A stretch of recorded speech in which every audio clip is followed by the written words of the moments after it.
Hey everyone, welcome to one of our 2020 Sports Biz Camps Motorsports Marketing panels.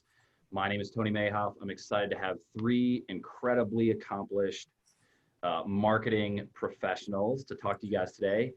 Some background on myself: I am one of Dale Earnhardt Jr.'s business managers. I work on his brand team, so I handle partnerships, branding, media, kind of a little bit of everything, which is an exciting part of my job. I will shut up and let the three incredible panelists that we have introduce themselves. We'll start with Erica Wilkerson from NASCAR, and then Megan and Jackie, and then I will start firing questions at you guys. Erica? Yeah, thank you guys for having me. I'm Erica Wilkerson. I am a senior account executive at NASCAR on the fan development team, and I enjoy working with this team and Pat and Jeff and everyone else, and as well as Destiny, Kristen, and Scott. Brandon, nice to meet you. So at NASCAR, I've been there about 4 or 5 years now, but I originally started in 2011 with the NASCAR Diversity Internship Program in Daytona.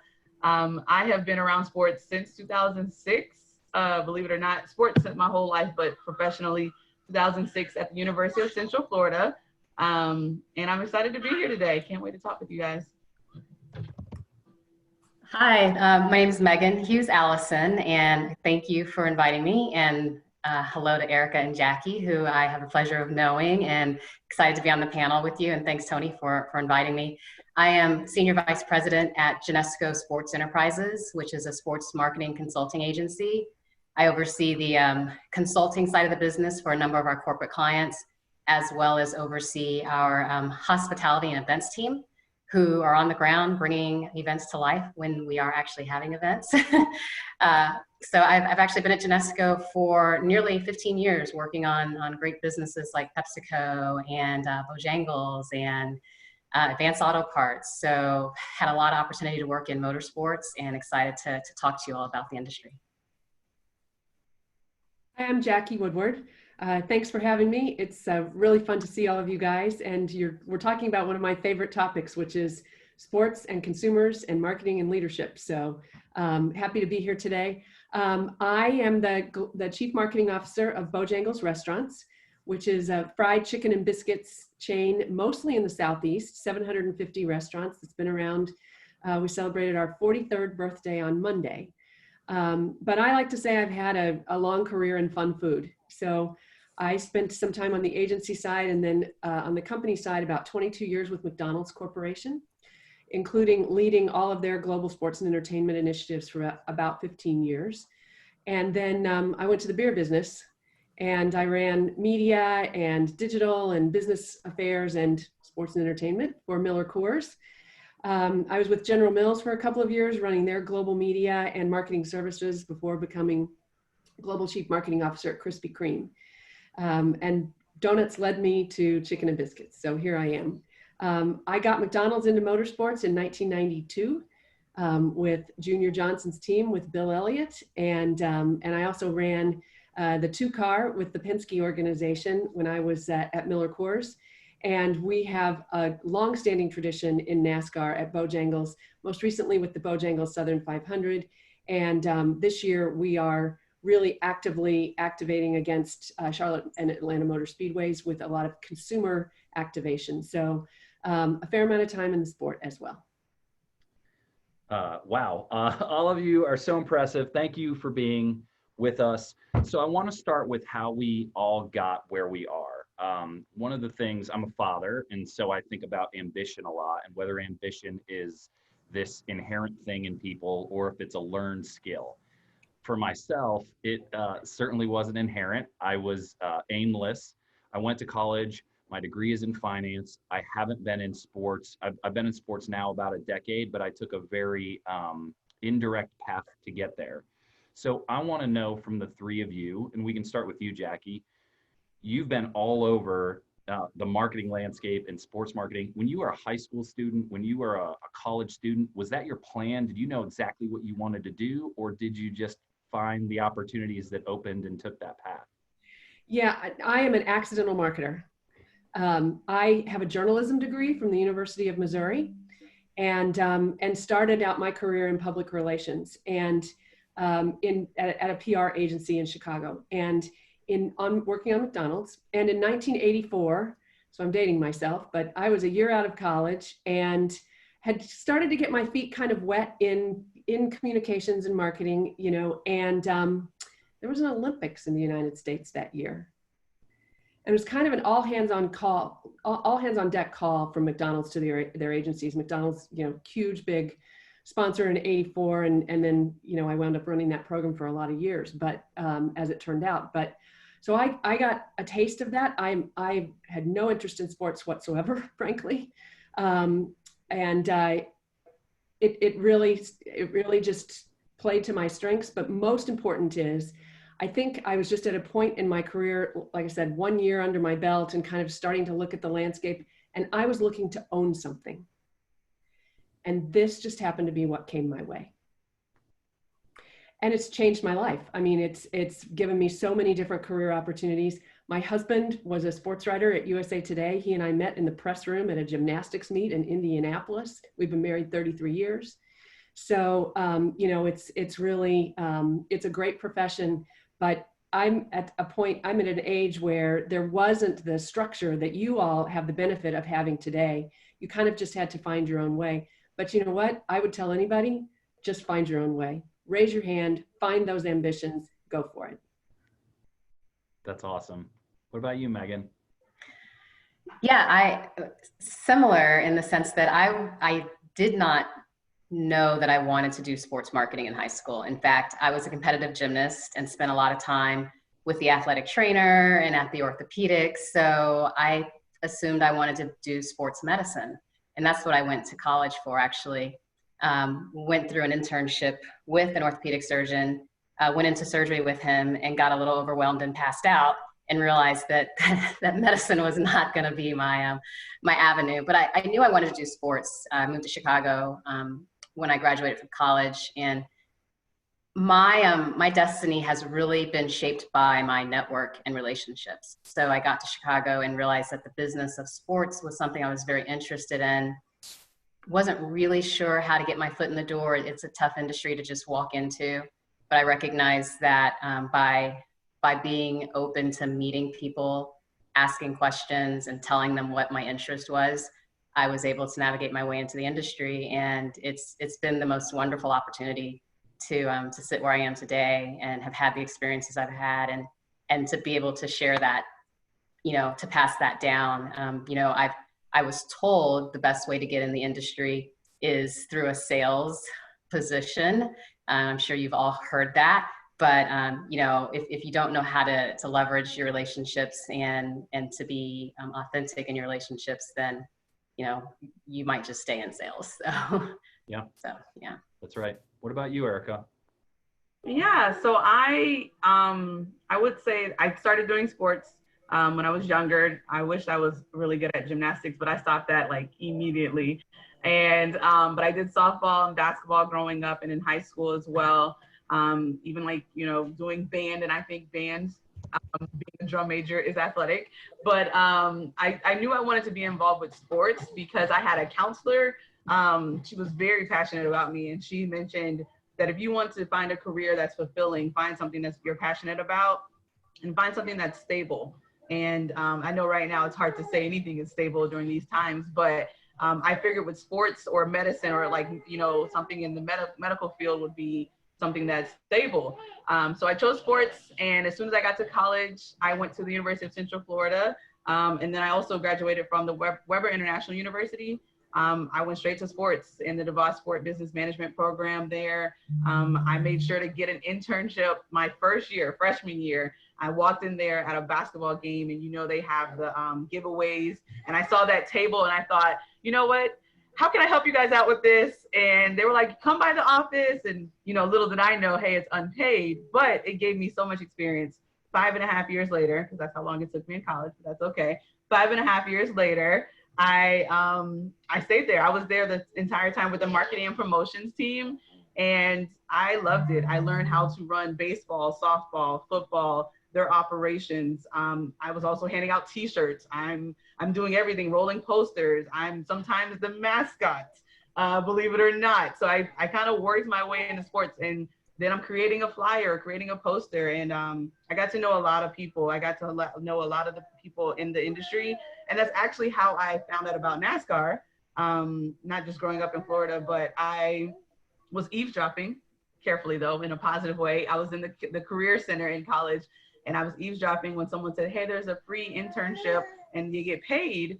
You should apply for it, like telling someone else. And so I applied for it, and the rest is history. But I worked hard in sports, and I mean, Megan mentioned the sales. Someone told me the same thing.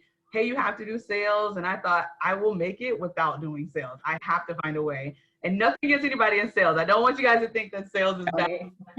I knew I cannot be that person. I couldn't be Jerry Maguire. Like I couldn't be it. And I learned myself that way. I learned and realized like, that's not my strength. That's not my ministry.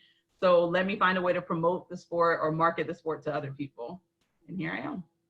Yeah, I actually started, before I worked for Dale directly, I worked for his race team selling sponsorships. And it is, I don't know, some people are really great at it, and it's certainly a good learning experience, but yeah, if you cannot. So I want to talk to our students. You guys are just starting out your careers. You're looking to explore how to get into sports business. What are some questions you guys have after learning where our three panelists have gotten where they are? What questions do you guys have? Anybody? Scott, you want to go first? And don't ask Jackie for some free chicken nuggets, because I know how you feel about chicken. No, I saw the product placement in the back. Like, I know what I'm doing for dinner tonight. But I did have a question. So after starting and being in your career for a while, what advice would you have someone going into an entry-level position? Oh, I will say the most important thing is realizing how much you have to learn and the opportunity to learn, and don't be afraid to ask questions. The biggest fault that you can give yourself is going and assuming you know everything. And, I see that happen often, and it could just be people coming into the wrong position or the wrong career, but coming in and being open and willing to learn and ask questions is, to me, I wish someone would have told me that from the beginning. That would be my advice. I would say, I would add to that, raise your hand for everything. Yeah. Raise your hand for everything, and work really hard. Because guess what? We're all working really hard still to this day, arguably harder than ever sometimes it feels like. So, I've always been that person. I am very comfortable with ambiguity.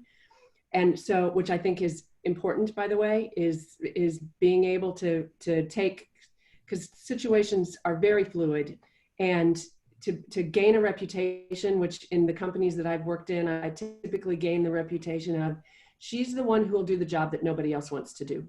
Mm-hmm. That is a huge asset to a manager. And so whether it's being the mascot, Erica, or giving out or if it's tackling, we're in the process right now of rolling out delivery services, DoorDash and Uber Eats and Postmates and all that kind of stuff. Nobody at Bojangles knows how to do that. My team is tackling it. So, I think being the one who raises their hand anytime, I used to have a boss who would, have a paper in his hand and he'd be like, just take this. I don't know what to do. Just take it. And I'd figure it out. And you learn so much. It's very rewarding too. So raise your hand for everything. I couldn't have said it better. The people I see succeed in our organization, and the two pieces of advice I give to anyone who wants to hear it, are be ambitious and be adaptable, right? Raise your hand for everything, like you said. And I said at the beginning, I love my job because I have such a breadth of responsibilities, and it's exciting getting to focusing on one thing is important, and those people are necessary in an organization, but being able to do a variety of things and being willing to raise your hand and get those experiences, that's super important. I want to go back to one thing that Megan talked about, network and how important that is. And I want to touch on mentorship a little bit. Megan's actually more than a great friend of mine. She's a mentor, and I lean on her a lot when it comes to career. What is something you guys did to build your network when you were first starting, and even now today? Erica? Yeah, I was, as you guys can already notice, I have a very bubbly personality. I'm very outgoing. And so that's not easy, I know, for a lot of people who aren't. But for me, I took advantage of that. I was like, you know what? I'm going to find a way to network with people. And I didn't do the traditional networking. I didn't go up and say, hi, I like to, do whatever and shake your hand and grab your card and talk to you later. I was right then and there. Hey, let's grab a drink one day. Let's talk. Let's grab a coffee. Let's connect. Or I would actually, LinkedIn is very resourceful, and I was kind of coming up when it was getting introduced, and I found a way to like, hey, write people and say, let's have an informal interview. Even Megan, Tony, you mentioned that I did that with Megan, I think like a couple months back, because we just had like the same type of circle, and people kept mentioning her, and I was like, I need to meet her. So Jackie, look for an informal interview request from me soon. But I do the mentorship and kind of like, I think it needs to be organic. It needs to be authentic. I think also finding a way to fill a need for someone if you really want it to really kind of be fulfilling for you. Because in that, although you're helping them, you're going to be learning something yourself. Destiny, I did mentor you as well. I would love to hear one day, which like 5 years from now, you're sitting back talking about me maybe.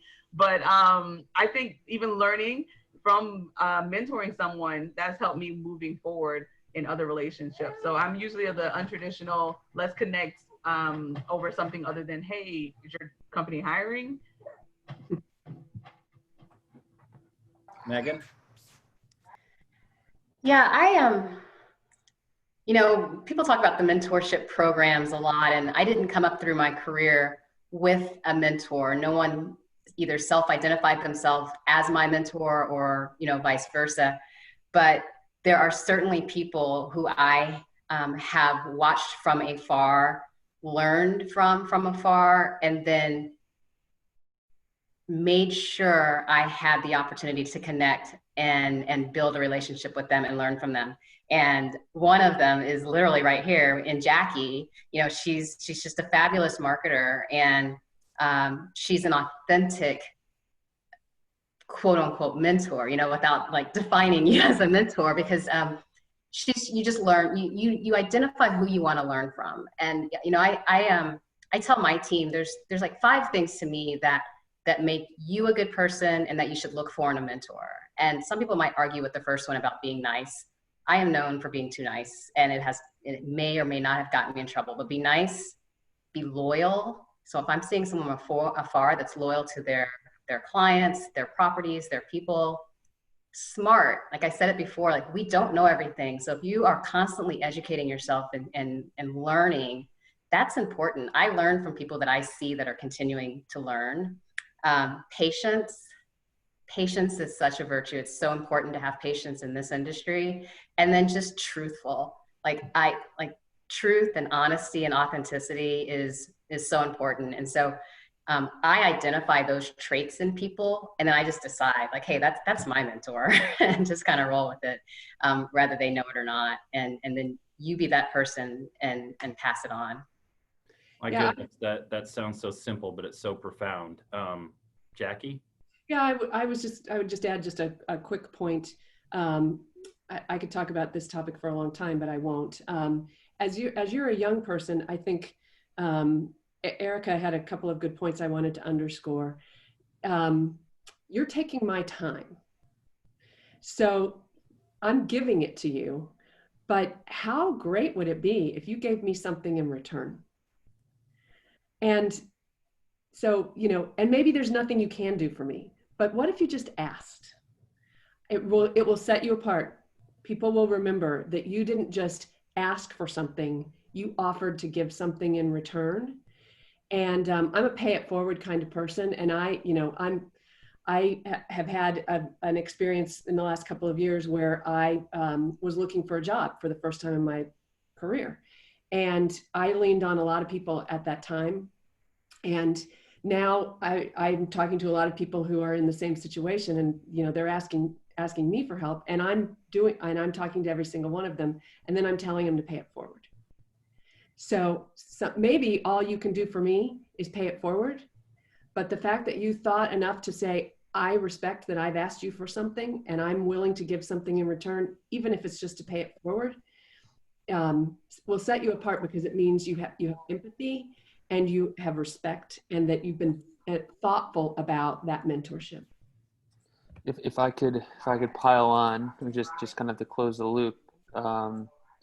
Yeah, but Jackie, you're absolutely right. Like, these students have more to offer than they realize, right?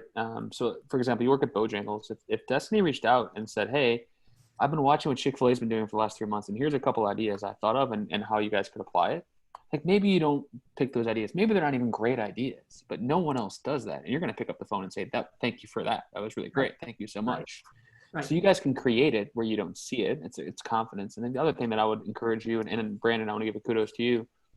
Brandon's been like reaching out to me pretty much for the last 4 months. And I wasn't like giving him the Heisman, but I was, like, not because I didn't like him. I was just busy, right, Jackie? Like we're building this camp. Like, there's a lot going on top of everything else was going on. He just followed up. "Hey, how's it going? Hope you're doing well. Saw this online. Looks great." Or, "Hey, is there anything I can do to help?" Like, he just offered. And he happened to reach out on a perfect day. And I was like, shoot, like, yeah, I could use your help. And now he's here, right? So staying persistent as opposed to feeling a sense of rejection. Be both patient but also persistent. And know that, to your point, Jackie, you guys are asking for something. So you've got to do it in a nice way. I mean, if I was saying, "Brandon, like, I want your time," you're going to be like, "No, I got stuff going on," right? So I would just encourage you guys to stay at it. And Brandon, good job. Kudos to you. And now you're here today. Thank you. All incredible advice. Christian, you had a question I want you to ask the panel. Perfect. So I wanted to ask, and I'm sure any of you can answer this question, but at what point did you realize there was an actual career in sports and entertainment? Wasn't in high school probably, right? It wasn't for me. I think it goes back to, again, what we've been talking about is network. I didn't realize it until, I was out of college 4 or 5 years, and my network was not in sports marketing or not in marketing at all. But I just happened to, again, I think it's important that you're good with people and you make connections and you find out what people do. And sometimes there is a connection there that you didn't realize existed, or it kind of inspires something in you and you realize that there's opportunity there. What about you, Erica? Go ahead, Megan. Well, no, I was just going to say I agree, because the term sports and entertainment and sports marketing is very ambiguous, and you don't really know the opportunities and the careers that are there until you start meeting people and learn what they do. And, I say sports marketing, and then I have to define it. I say consulting, and I have to define that. There's a lot of layers to the business. So yeah, I can't pinpoint when I learned that, but through my career, I've learned of more and more opportunities in the sports and entertainment industry. And I actually had to make a decision. I was faced with the decision a few times and made a different decision in each of those times as to whether or not I was going to have a career in sports or a career in marketing. It's 2 words, right? And I've often said, I can teach you sports, but I don't want to take the time to teach you marketing. And so for the first few times when I was faced with that decision in my career, I chose sports. I mean, there were a couple of times at McDonald's when I was offered to do other work, and I decided to stick with the global sports, running the global sports and entertainment team. But then, and same was true when I went to Miller Coors. I mean, that was a big part of what I did was sports and entertainment. But as I gained additional responsibilities in marketing, I'm now a chief marketing officer. I mean, sports and entertainment is just one thing that I do. So I never thought I would change that path, but I did, because I found that what my career really is in engaging consumers. That's what my job is engaging consumers. And I'm sorry, go ahead. It's just a way to do that. Go ahead, Erica. No, I'm just going to quickly add on. That's how I decided to, actually have a career. Is I jumped. I mean, I've been in multiple positions in different companies. And so I started with NASCAR, but then I went over to corporate. I went to State Farm and spent some years behind a desk just sitting there. And I realized, like, this is not what I want to do. And I'm still trying to find my way back into sports. And I mean, again, to touch on Megan's point real quick, it is so broad. Like, people don't realize, I think, until you're in sports, how many layers there are. I mean, you could be the person that paints the field, and you're in sports. You could be the person that, you know, is running the music at a game or anything, or you can even be me who's, you know, running the youth platform for NASCAR. And I wasn't, you know, thinking of youth platform at NASCAR when I first started. I was just like, I want to get in here and do some type of marketing. So yeah, I think once you find it, I mean, I say go for it and find ways to fill voids and be a necessity, be someone that people are going to want to lean on. That's awesome. You know, Jackie talked about consumers a little bit, and I want to drill down into actual marketing and sports marketing, but before we're finished. We call them fans, but at the end of the day, they're consumers. The reason that we're able to have connections with partners, right? Big global brands and relationships that we're really proud of is because Dale brings to bear this fan base, right? That he can speak to and his voice resonates. Jackie, I want to start with you. Because you're not specific to sports marketing, when you're determining what your marketing mix is, how do you determine what's best going to elevate your brand? How do you determine how you're going to spend in sports versus entertainment versus traditional marketing? Yeah, versus new products. Yeah. Versus, you know, which kinds of media channels or social. I mean, it's versus and hospitality, things that I don't even control, like operations, you know. I think for us, it always starts with the consumer. I mean, I've learned through my career, you know, consumer first marketing, the customer's boss, as we like to say, and you let your consumers guide you, you know, so there's all kinds of research materials. And, you know, Genesco last year when I got here to Bojangles, that's why I called Megan and said, we need help figuring out what really resonates with our consumers. And so I know our food does. I mean, first and foremost, we're a food company. So I've got to have something with our food. But, you know, I've also, what gets me up in the morning is finding ways for brands to connect with consumers.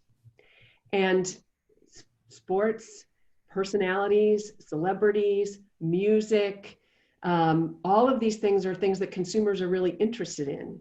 And so if I can marry that interest with interest in Bojangles, then I think the consumer really wins. So, you know, Genesco helped us map out last year, you know, how should we think about that from an overall consumer perspective? But it really starts with consumer interests. And then how do those consumer interests how can they authentically attach to our brand in a way that, the way I look at it is both parties are going to win. So Bojangles is going to win, and whoever our partner is going to win as well. I couldn't agree more. Megan, you run consulting for your agency, and we talk about sales a little bit. One of the things that I learned in sales is there's a difference between having that sort of used car salesman approach versus consultative selling, and understanding what a potential partner is looking for in that's the reason we call them partnerships and not sponsorships, right? So as you are talking to your clients and consulting them on where to put their funds, how do you determine what you're going to tell them? How do you determine where you're going? Take someone like Jackie. When you talk to Jackie, how do you counsel her on the best use of her marketing dollars? Yeah, I mean, it all starts with knowledge and understanding and insights. So we, you know, after I learn everything from Jackie and her business on who her target consumers are and geographically what's important and all the things that are important business drivers, then we go back to the insights. And, you know, it's rooted in, you know, the Scarborough, the syndicated data, the proprietary information we have about the properties and their fan bases. And we matrix it all together so that when I'm going back to the client and showing them, you know, here's the properties that align with your business objectives due to the fan base or the geography or household income or whatever it is, but here's also how you leverage these properties to talk to your consumers. But we tell everyone, you know, we're not going to put anything in front of you if it's not rooted and supported in insights and data and marketplace intel, using those relationships to understand the landscape. And then we work with the teams to execute it, put together the right plan and execute it. And then check ourselves with the data on the backside and make sure that the metrics are laddering up to the objectives and we've got a strong ROI partnerships. Yeah, I certainly am more proud of not the initial contract on a partnership. I'm proudest of renewals because it shows that we're providing value to our partner. Erica, I'll let you give the NASCAR pitch here. We're talking about brands aligning with properties. What does NASCAR have to offer? Why should brands choose NASCAR? I will start this by saying I am by no means the spokesperson for NASCAR brands in light of a lot of things going on right now. But I think I would say why NASCAR has been successful is I think it's a mixture of they're authentic and they found ways to evolve. Like we're a little bit different than most sports, right? Like we don't have a lot of teams where everyone can go watch another game a different time, or our event is once a weekend and everyone is there. It's like bringing the entire circus to town. So all eyes are on us in that weekend. And as you guys are aware, and I mean, you're familiar with, is we've got to capitalize on that. We've got to find a way to engage people, whether that's bringing Bojangles to the track, which we have done, whether that's partnering with a certain driver, which we have done. So for the league and the governing body, we've got to find ways to jump ahead of that.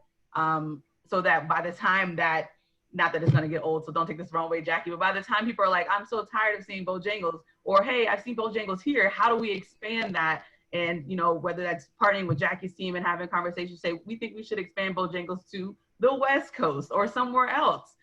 You can save that idea, Jackie, totally okay. Hey. But but I mean, it's finding ways to evolve and realizing that we're not the same. Also with our competition, our actual sport, I mean, people come to watch the game, or excuse me, the race. Like you come to watch the race and you come to see the drivers. So whether that's changing our cars, changing our aerodynamics, changing the package, which some people may not like, but even changing the way people can be involved in the sport itself. Like I said, I'm over youth. So a couple years back, we introduced kids 12 and under are free to the Xfinity Series and the Gander RV and Truck Series races. So that right there for parents was like a barrier. Speaking of parents, I have a 6-month-old. I'm balancing now. But for parents, that was a barrier. They had, to figure out, do I buy $100 tickets for me, my 3 kids, and all that? But you know what? We found a way to say that, NASCAR is a family-friendly sport. This is why you should come. This is why you should be there. And with that, more fans more brands started to partner up. And now I think at this time, especially with a lot of things that are going on, we're going to see the sport change even more in the next, maybe 2 to 3 years. So evolving. Mm-hmm. That's awesome. So we've got a short amount of time left, and I wanted to cover one more topic. And I think one of you mentioned it already, and it's the good in sports, right? What is sports responsibility in society? And let's start with you, Jackie. I want to know that when a brand, Bojangles specifically, or just brands in general, when they align with a sports property, whether that's a team or an individual athlete, how important is it that property or that individual is socially conscious? Very, I would say. And, I go all the way back, and that is not, and I'm not saying that because of where we are today. I go all the way back to, I was on set with Michael Jordan and Larry Bird for Nothing But Net in 1992. So again, dating myself, but, and then the second round of Nothing But Net had Charles Barkley as well. So I worked with the 3 of them. And way back when, you guys may know that Charles Barkley was famous for saying, "I am not a role model." And we had him under contract at the time, and we got a lot of flack for that. He got a lot of flack for that. His point was a good one, which was that parents should be role models. Celebrities and athletes should not be role models. But fast forward, gosh, what was that, 94 probably? So fast forward 25 years, he can't say that today. He can't say that today. He is a role model. He was then too. He was just trying to make a point, okay? But he couldn't even say it out loud today. And so I think, frankly, I think it goes both ways. I think we hold any of our partners accountable, and they should hold us accountable too. So, we have significant programs with the Carolina Panthers, for example, in literacy. We have major initiatives around reading and literacy that go back 25 years in the state of South Carolina in particular, for example. we have a big program underway to get started with hiring military in North and South Carolina, which is where a lot of our stores are. We have some of the largest military bases in the United States, largest concentration of military personnel. That matters to us. And so, when I was working with Brad Keselowski on the Miller Lite car, Brad's a big into, his own Brad Keselowski Checkered Flag Foundation and so on. And we worked together on those things. So, those are just two examples. And I'm deliberately not talking about what's going on today because, of course, things like addressing racism are important. And you can go to our website and find all that we're doing there too. But I pull a couple of additional examples through to say that this is a part of the DNA of how partnerships should come together in the places where I've worked, and I firmly believe it. Megan, we just heard Jackie talk about what Bojangles is doing. You and I were on a call earlier today about a brand investing in the community.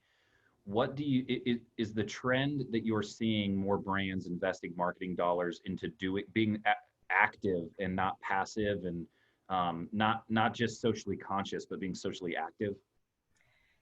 It is, and we have to be careful with that though, because some of those brands are doing it just kind of reactionary. So it's really important, and this is what we're trying to consult clients, is it's got to be in the DNA of your brand, what you're going to do. And to the point where I think we're going to field some research to kind of get to the answer there of, is it okay for brands to weigh in on political issues or social injustice issues, or even just being reactionary to just, pandemic or natural disaster and things like that. Because consumers these days, especially the younger generation, they're just so intuitively smart on calling BS if it's not authentic to your brand.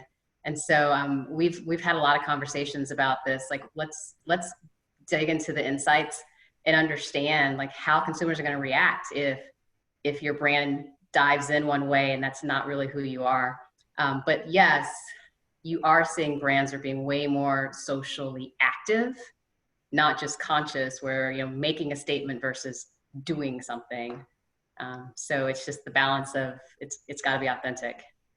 That's the challenge. Yes, I will underscore that. One of the things that I'm very fortunate in is I represent a guy who we don't have to give talking points to, right? He doesn't get tripped up in interviews because he says what he believes. And I'm proud of what he believes, and I'm proud of what he represents. There are difficult parts of my job. That's not one of them. I'm proud of him. Destiny, do you have a question to close us?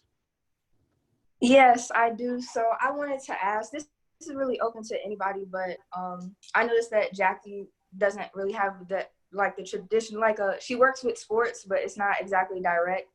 And I really wanted to know, because I know that Christian and I have really been thinking about going a non-traditional route to get into sports. We know that all these industries are connected between entertainment, hospitality, business, finance, sports. So how do you use the experience that's not in sports to really market yourself in a sporting arena? How are those skills transferable, and just what is a good way for us to market ourselves in terms of that? I think absolutely skills are transferable. I think you have to find what makes you, Erica said it a little bit earlier, where's your passion? My passion is about engaging consumers through bringing brands and partnerships together and getting that consumer, when a consumer lights up because they want to experience my brands, that's what lights me up. But what lights you up? So I think you have to find your passion, and then I think all of these, the skills to be a sports marketer are not really, in my experience, not that different from being a music marketer, not that different from being a consumer products marketer, because at the end of the day, it all starts with consumers and what is it that you want them to do. And then you figure out from there, what are the things that need to happen in order to get that behavior to occur. And so, whether it is selling tickets, or whether it's selling chicken, or whether it's selling shoes, or whether it's selling soft drinks, or whether it's selling a race team, you know, those are all very transferable skills, I think. And, you know, I mean, I've actually prided myself on the fact that I have not been in the same industry twice. I've sold burgers, I've sold beer, I've sold donuts, I've sold chicken. Arguably, there's some crossover between Bojangles and McDonald's, but really the businesses are quite different, I can tell you. So yeah, I think you need to be creative. You need to love ideas, whatever those ideas might be. That's where the magic really happens. And you have to have, I call them the what and the how. You have to have the hard skills around the career, and then you've got to have the soft skills, some of the things we've been talking about around, you know, appreciating consumers and listening and understanding. Megan talked about data and insights and analytics. I mean, that's part of it too.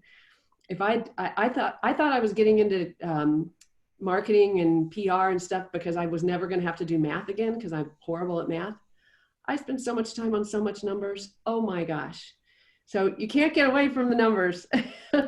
Marketing isn't that. The analytics really matter. My goodness. Thank you three so much. I learned so much every time I talk to you. This is going to be so useful to these kids. And I'm so grateful for all three of you for doing this specifically and for being in my network and helping me grow. Patrick, do you want to wrap us up? Yeah, I think if we had a manifest of all the words that were said, I think the word that was mentioned the most was the word partnership. And I think that's a perfect way to kind of sum up what you guys being involved is here today, right? If we want to create opportunities for students, if we want to expand diversity in the industry, it involves a partnership between educators, students, and then the industry. So I just can't tell you how much we appreciate the partnership and you lending your time.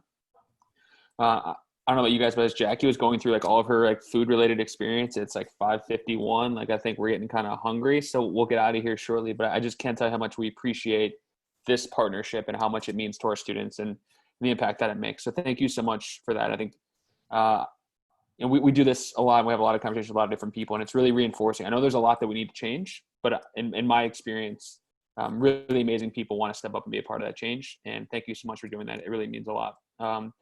Kind of in closing, Sports Biz Camps Career Exploration Camp is next week. It's Tuesday through Friday. This is the type of amazing content we're going to be sharing throughout. And I think to echo Tony's point, this camp is an exploration camp. It's not going to be the only thing that we ever do. This is literally a launch point for us as a nonprofit. So we'd love to have you come back, Jackie, and Megan, love to have you come back. Erica, we've already asked you to come back like 7 times, so you know you're getting a call back.